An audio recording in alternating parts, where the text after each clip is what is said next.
studios can really take a lesson when it comes to video game adaptations or just adaptations in general. When you get news like this, Five Nights at Freddy's slays with $78 million domestic debut, $130 million globally.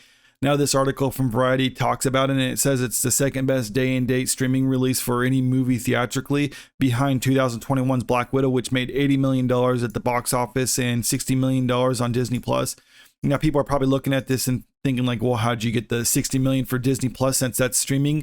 And that's because Disney charged a premium for people to actually watch it on Disney Plus. So, I mean, just having a subscription to that alone wasn't enough. You still had to pay a little bit extra. But we didn't see that when it comes to Five Nights at Freddy's, because if you had a Peacock subscription, you could actually watch this for free at home. And if you didn't actually have the subscription to it, you could theoretically have gotten a free trial period for it and then canceled it if you really wanted to watch Five Nights at Freddy's and didn't have to pay. But even then, despite all that, people still came out to support this and got $78 million domestically.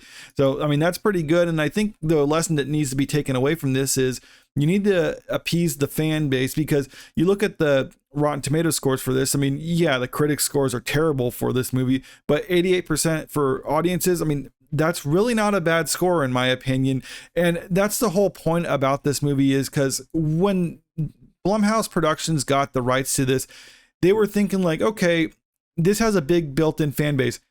How can we appeal to that fan base? Versus like a lot of other studios, when they see like, okay, this property has a big built-in fan base, how could we appeal to a wider audience than just this? Because it's not enough to make a lot of money. We have to make all the money or something like that. So they think like, all right, we need to try to branch out. And as a result, the changes are usually made. And then what happens is you just alienate the hardcore fan base of this.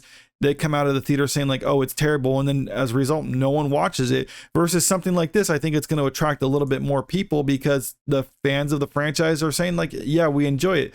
Now, I've heard people say like, if you're not a fan of this, then you're probably not going to get a lot of the stuff to it. And I think that's completely fair. I mean, I wouldn't say I'm really a hardcore fan of Five Nights at Freddy's. I mean, I played a little bit of the first game and I've watched some stuff on the lore, but that's about it. I haven't really kept up with it as much as some people. My wife, on the other hand, who watched this with me, is more of a fan of the franchise, and she picked up a lot more of the Easter eggs than I did. But even then, despite all that, I still thought this was a decent horror movie. I mean, is it the greatest? No, but I mean, I also watch a lot of horror movies. To me, it was just kind of like an introductory horror movie, something that a younger person could watch and they could enjoy. But I mean, and it kind of eases you into the genre. I mean, you don't just want to start off with something like, oh yeah, for child's first horror movie, show them Martyrs or something like that. That'd be traumatizing. So this is a way to ease them into the genre, and I think it's fine in that sense. And as far as the movie goes, I mean, I thought it was decent enough. And that's the whole point though, is like, you need to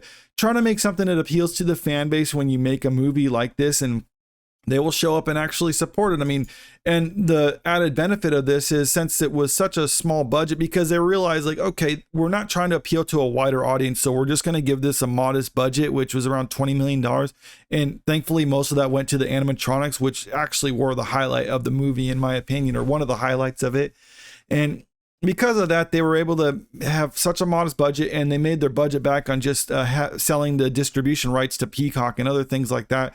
So the box office really wasn't as much of a concern for them as other studios, which need to have not only a huge opening weekend, but they need to have huge legs to actually keep that money going, because they're spending like $200 million on some franchises and need to make like $600, $700, $800 million in order to just break even. But we didn't see that with this one. So when you have such a modest budget like this, they're like, okay, well, we don't need to attract a huge audience, so we just get a modest budget, and it's less of a risk for the studio. So they give the creative people behind the movie more freedom to actually tell it accurately. So it's like, and if they're thinking like, oh, this won't appeal to a wider audience, well, it doesn't have to. And as a result, this is what you get. The studio makes money, the fans of it are happy, and the only people who really are grumbling about it are probably the critics. But in all honesty, I mean, it really doesn't matter what they think anyway, because they're not the ones who buy tickets, it's the fans. And if you just start seeing more stuff like this, like we're seeing with like other movies, like with Sonic and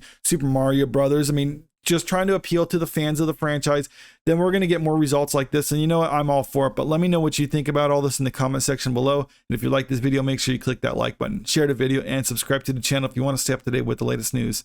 Thank you.